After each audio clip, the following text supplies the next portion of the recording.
Dímelo, familia, espero que estén bien. Primero que todo, tienes que suscribirte al canal. No sé si estás suscrito. Yo creo que llevo como 7 episodios sin decir esto. Pero esa es la que hay. Suscríbete al canal. Dale follow. Si te gusta, comenta. ¿Me entiendes? Estamos aquí en otro episodio más de Demente con la consejera profesional Miredis Valcárcel, donde en el episodio pasado estuvimos hablando de la ansiedad en respuesta a lo que nos sucede, ¿verdad? Alrededor en el mundo. Y en este episodio vamos a estar hablando de cómo podemos resolver o responder ante estos eventos que están fuera de nuestro control. ¿Cómo estás, Mireille? ¿Estás bien? Estoy súper bien y súper contenta de continuar con esta serie de episodios de, ¿verdad? Hablando de estos temas tan importantes que ayudan a que podamos tener una mejor salud mental y sobre todo manejar esa ansiedad, que es uno de los problemas más comunes que tenemos en cuanto a lo que es salud mental, ¿no? Y estábamos hablando de esas eventualidades y esas situaciones que a nivel mundial pues están ocurriendo y que nos afectan. Y algo que quería también mencionar sobre eso es que sí están todos esos eventos, ¿no?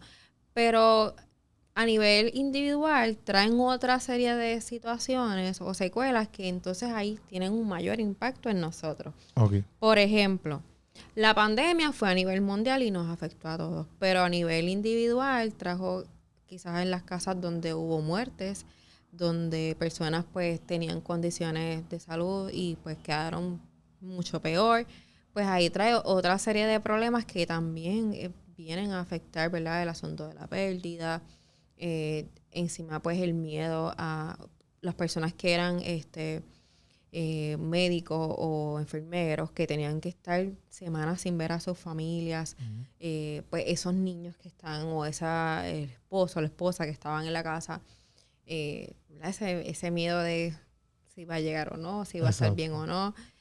Todas esas cosas también son eventualidades que nos tocan entonces de manera más individual, pero que son a raíz de esas otras situaciones que son a nivel mundial. Exacto. O a nivel, ¿verdad?, de país también. Igual, por ejemplo, lo de María, o los terremotos, todas estas cosas que nos surgen a todo un país, por ejemplo, pero que a nivel individual nos afectaron de maneras distintas.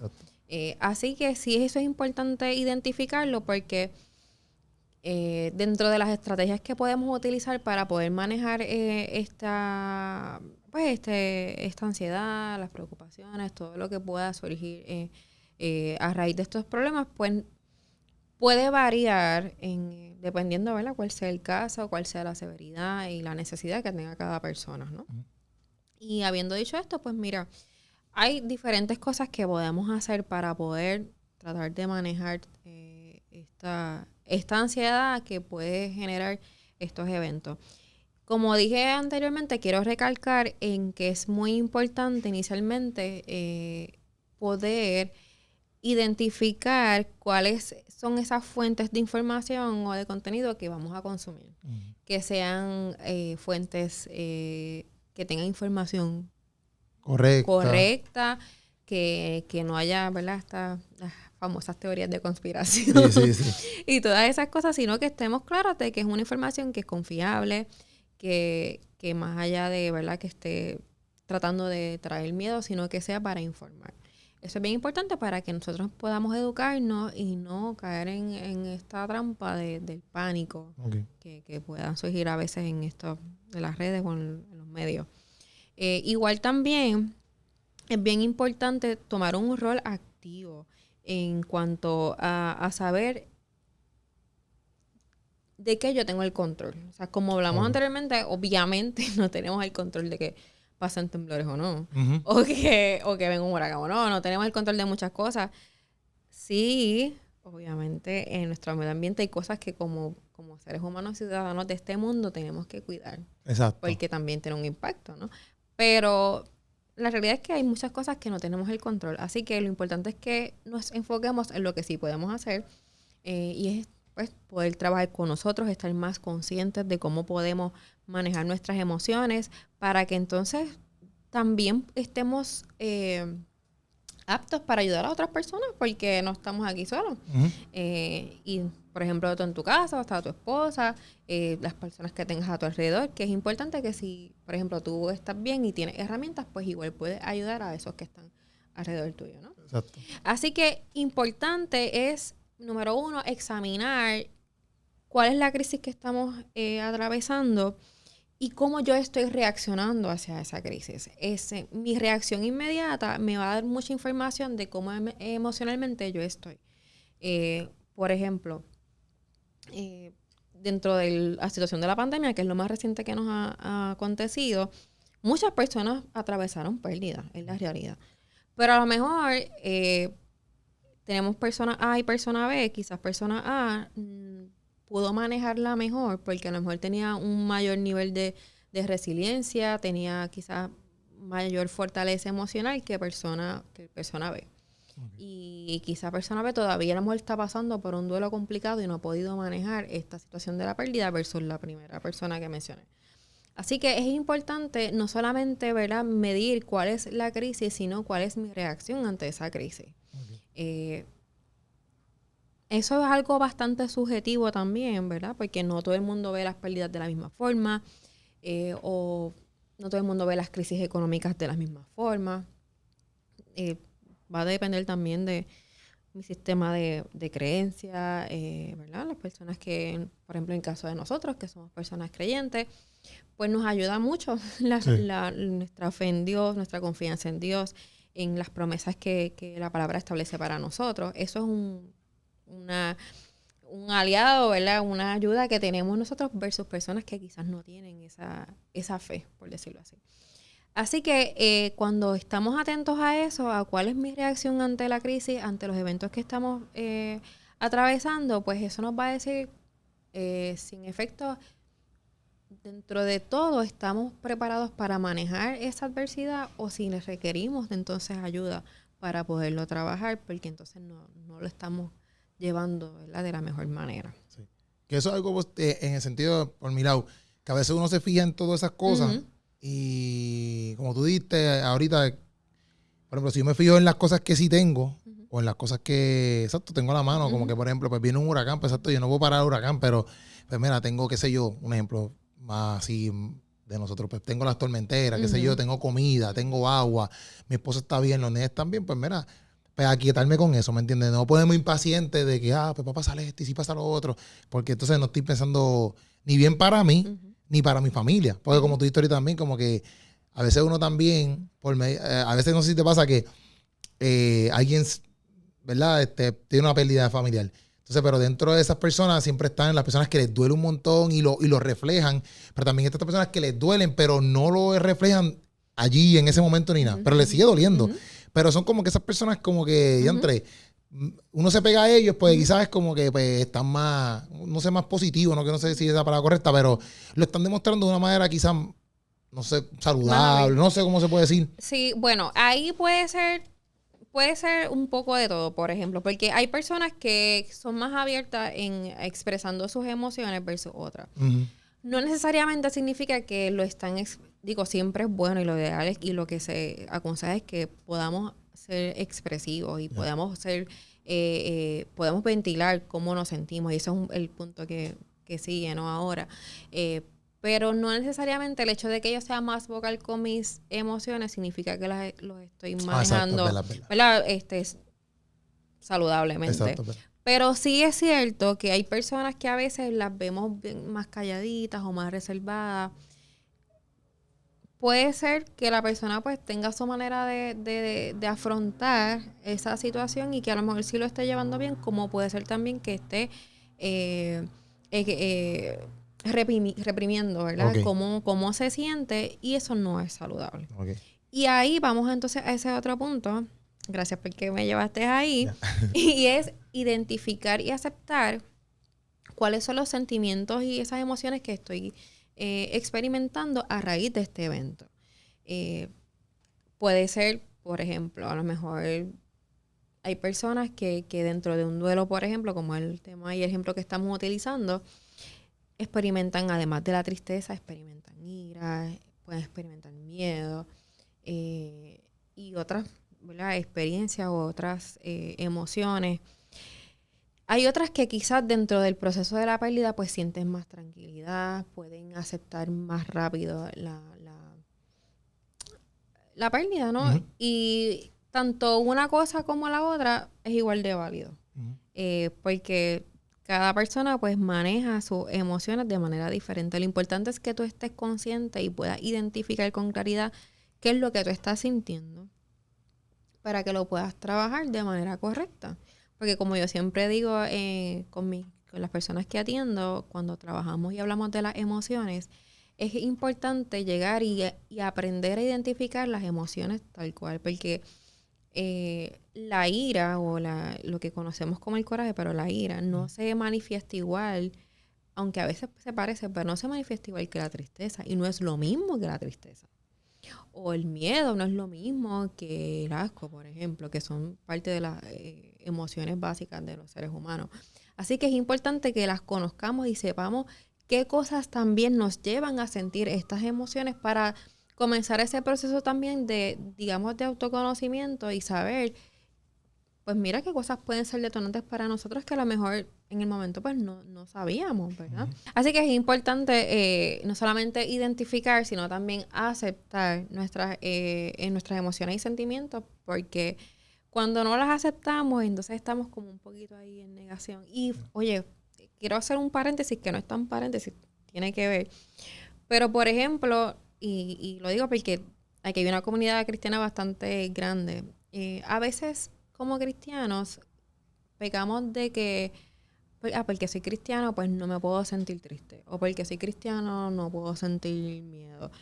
No es que tú vivas con miedo, ni es que vivas triste, pero hay momentos que vas a sentir eso, porque eres un ser humano. Y las emociones las creó Dios para algo, o sea, las emociones tienen un propósito. Y nos dan información y nos dejan saber qué temas, qué asuntos de la vida nos preocupan, nos entristecen. Para eso también están las emociones. Y a veces sin querer nos reprimimos esas emociones y no las manifestamos de manera correcta, y en vez de ayudarnos, lo que nos hace es, pues, exacerbar esa ansiedad o esa preocupación o esa tristeza o lo que estemos sintiendo. Yeah.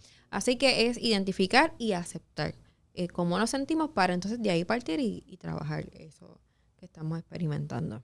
Y hablarlo, ¿verdad? Sí. ¿Tú leíste lo que yo tenía aquí? Mira, sí, ahí vamos. Importante, literal. Hay que hablarlo. Hay que hablar de cómo yo me siento. Y a veces, por ejemplo, pasó mucho cuando sucedió, ¿sabes que en Estados Unidos, pues, este asunto de que mataban a negros y todo lo demás, y cuando surgieron este tipo de movimientos de Black Lives Matter, sí. Pues sí hubo, incluso fíjate, hubo iglesias que abrieron el foro para hablar de esto, porque había mucha frustración, había mucho miedo. Y digo, yo te hablo de lo porque tú también, para hablar de eso de lleno, tú tienes que estar ahí. Ajá. Porque ese es un asunto bien sensitivo, por decirlo así. Pero era importante hablarlo, era importante hablar con otras personas de cómo ellos se estaban sintiendo. Y eso es algo que en sí mismo también es sanador. Cuando yo hablo de cómo me siento, de cómo esto me está afectando, y escucho a otras personas que quizás se están sintiendo de la misma forma que yo, también me da esta sensación de que yo no estoy solo en esto. Igual pasó con la pandemia. Hubo mucho, obviamente como lo que teníamos eran las redes y demás, pues hubo mucho foro para hablar de esto, de cómo nos sentíamos. Y dentro de los diferentes grupos que había, porque estaban los que pues la vida le cambió en cuanto a su trabajo, los médicos hablaban de una forma, en los foros de la iglesia. O sea, había muchas maneras de ver esta situación que nos afectaba a todos, pero hablarlo era vital, fue vital. Y la realidad es que necesitamos hacer esto, hablarlo de la mejor manera o hablarlo de manera abierta, siendo vulnerables. Y eso nos va a ayudar a que podamos también ver las situaciones desde otro punto de vista, no solamente desde como yo lo estoy viendo. Okay. Y eso ayuda mucho también a entender mejor lo que está pasando.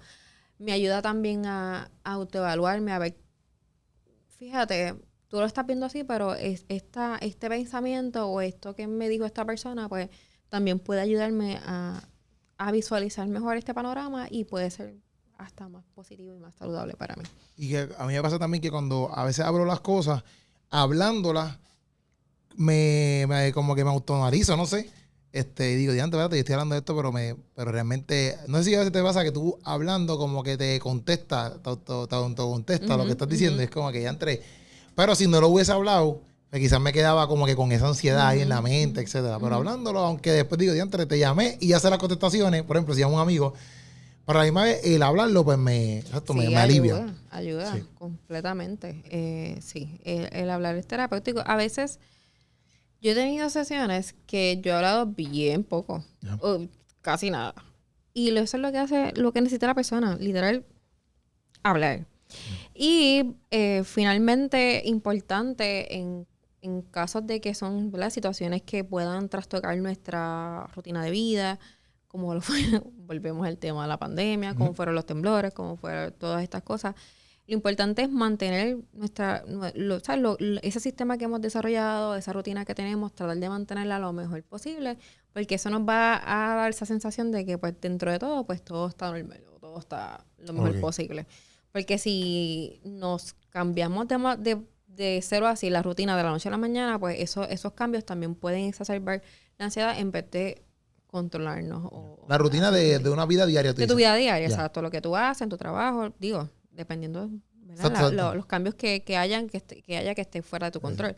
Pero en la medida que uno pueda, pues mantener siempre esa rutina, sobre todo los que tienen hijos, que todo es rutina. Así que lo importante es eso, tratar de mantenerla tal cual. Y finalmente, este es un tema que es bien importante. Practicar el autocuidado es importantísimo. Tratar de mantenernos haciendo a la medida que se pueda las cosas que nos gustan. No dejarnos para lo último. Siempre también atendiéndonos a nosotros, porque nos da una sensación de que pues mira, pues dentro de pues todo está bien. Todavía tengo la habilidad de hacer cosas que me gustan. Todavía puedo hacer esto y lo otro. Y pues eso nos da una sensación quizás más de calma. Y tengo que decirlo, porque yo soy una persona creyente y eso es parte. O sea, fuera de todas estas, ¿verdad? O adicional, y en cierto aspecto, pues puedo decir, principalmente nuestra confianza en Dios, realmente, es lo que quiero decir. Tenemos que confiar en Dios. O sea, yo no tengo el control de muchísimas cosas, pero qué bueno que podemos confiar en alguien que sí puede hacer, tiene el poder y la capacidad para hacer lo imposible posible. Y el que como dice la Biblia, que ahí están sus promesas, y eso es parte de lo que podemos utilizar para manejar nuestros pensamientos de ansiedad. Esas promesas para mí son como esas afirmaciones que me ayudan a sostenerme en momentos donde realmente pues mi realidad es como complicadita. Y yo no tengo muchas opciones en cuanto a yo como ser humano, como individuo, poderla cambiar, pero sé que Dios puede hacer algo. Entonces ahí es que llega ese momento, ¿verdad?, de plena confianza, que debe ser siempre la realidad.